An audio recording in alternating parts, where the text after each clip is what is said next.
and I want to say family member, Egbert. And like, you guys are all my family in front of me right here. So I just want to start by saying how we met Egbert.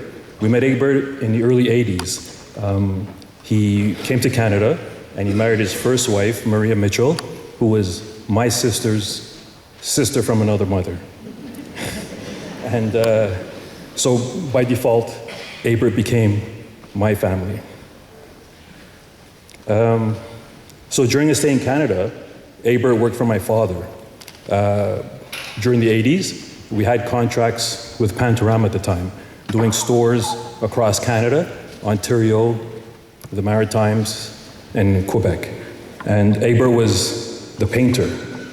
And people who know Egbert, you know, at the time, Egbert would tell them he was the greatest painter in Canada. In his deep voice, nobody can paint like me, right? And nobody, you don't argue with him. So I started working with my father when I was a little older, and I really got to know Egbert at that time, because we traveled around Canada, and excuse me, and it was so much fun working with Egbert. It was work, we worked hard, but the laughs, the joy, it was the greatest work environment I've ever been involved in. And of course, my father grew to love him very much like a son during that time. So through knowing Egbert, we met, of course, Imar, his beautiful son, and my boy too. And we were blessed to also know Jamira, his wife, his beautiful wife, and of course, his very beautiful wife, Elizabeth, who's the sweetest person you're ever gonna meet. And we're blessed for that. So after working with my father, we all know that Egbert went on to establish the Community Contact. He also became the editor of the Community Contact, a CJAD personality, radio personality, and he a pillar of the Black community.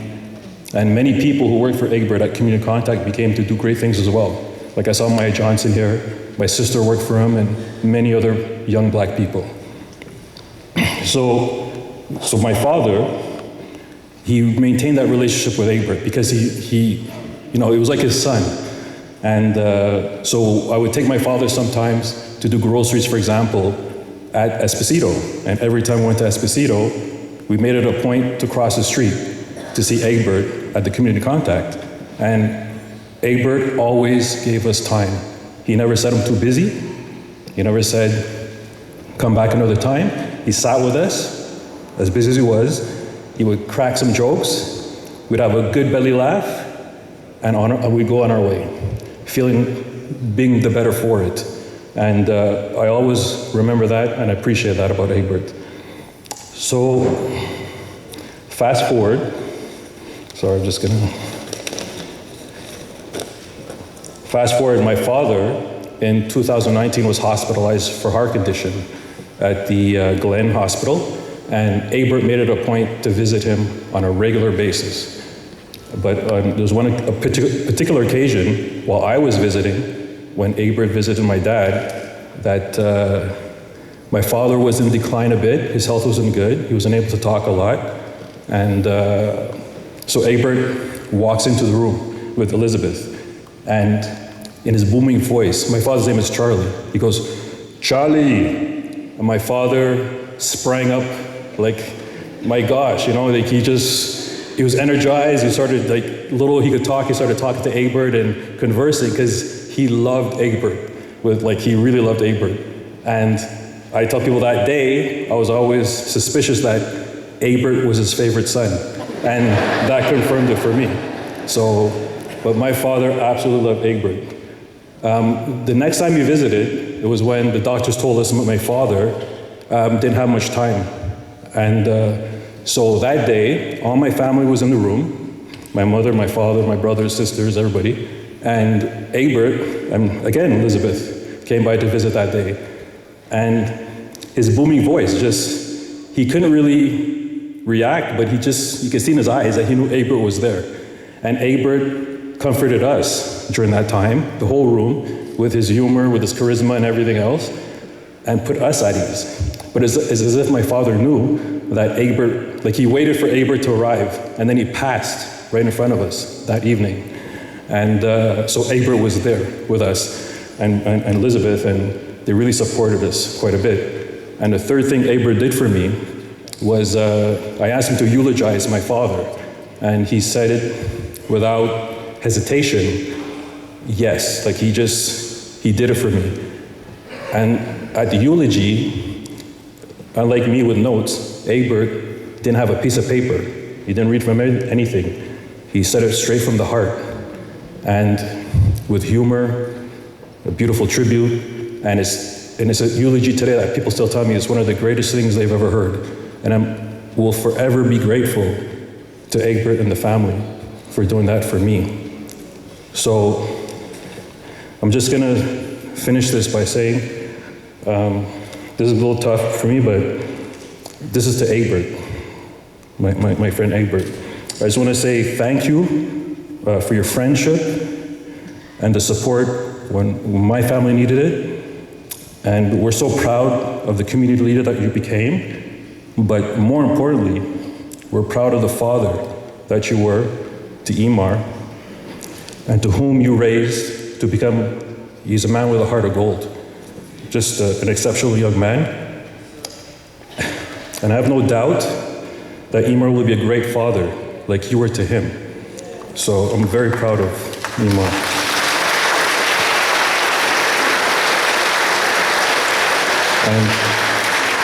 And finally, I just want to say that I also want Egbert to know that you can rest well, because like Egbert supported my family will be supporting your family. I'll be supporting your family in their time of need. And I just want to say, I love you very much, Egbert, and thank you for everything. I love you. Thank you.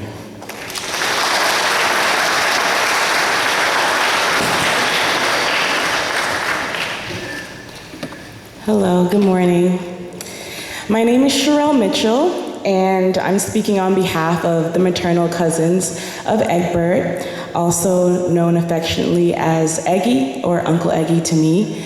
My mom and my auntie Ashaki were Egbert's first cousins. Their mothers were sisters, and we have a large family, so their aunties, there are 12 of them, and one of them, Auntie Vilna, her daughters are here today as well, Ruth and Faye, and Auntie Muriel, her daughter Charmaine is here as well with her daughter Saida. So we're a very big family. One thing about Uncle Egbert is that he valued and lived with the importance of family in mind. He was loved by all of his cousins, and he would joke that they all had crushes on him when he was younger because he was so handsome. And his many aunties adored him as much as he did them. He really treated his extended family as immediate family.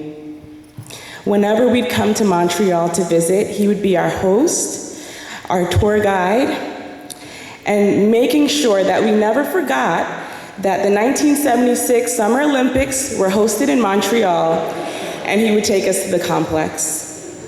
If there was ever a family event, you could count on him to be there to make a speech or to tell a funny story. When I graduated from college in 2009, Uncle Egbert and Auntie Liz came down to New Jersey, and he was the MC at my graduation party. He always encouraged Black excellence, and that was really something that he instilled in me. And last year when I graduated medical school, he was so happy for me, and although he wasn't able to come, he just really cheered me on. And when when Imar and Jamira got married last year, we all celebrated together. I don't ever remember him being angry. He was always lighthearted, hilarious, and just always wanted to make sure everyone was well-fed, comfortable, and had a good time. We will always cherish the many happy memories that we share with our Uncle Egbert. Thank you.